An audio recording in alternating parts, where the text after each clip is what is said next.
প্রায় 1 মাস পর আমরা দুজনে একসাথে কোথাও ঘুরতে যাচ্ছিলাম। ঘুরতে বলতে এই আমাদের বাড়ির সামনেই একটা নতুন ক্যাফে ওপেন হয়েছে, ওইটাতেই গেছি ফার্স্টে।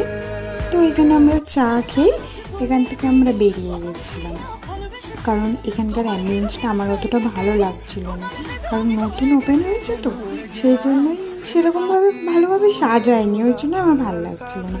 তো এখান থেকে বেরিয়ে আমরা আমাদের সেই পুরনো জায়গায় চলে গেছি। মানে বিয়ের পর থেকে আমার যেখানকার খাবার আমার সব থেকে ভালো লাগে, তো ওখানে গিয়ে ফার্স্টে আমরা মোমো অর্ডার করে নিয়েছিলাম। তো মোমোটা আসতে আমি খাচ্ছিলাম, তারপর ও আমাকে খাইয়ে দিয়েছিল, আমিও ওকে খাইয়ে দিয়েছিলাম। এরকম নাটক করছিলাম আমরা ওখানে বসে বসে। তার কিছুক্ষণের মধ্যেই আমাদের আবার নেক্সট অর্ডার চলে এসেছিলো চাউমিন। তারপর ওটা নিয়ে একটু নাটক করছিলাম খেতে খেতে। এইগুলোই মানে এই সময়গুলো কত যে মেমোরেবল, আমি সেটাই ভাবছি।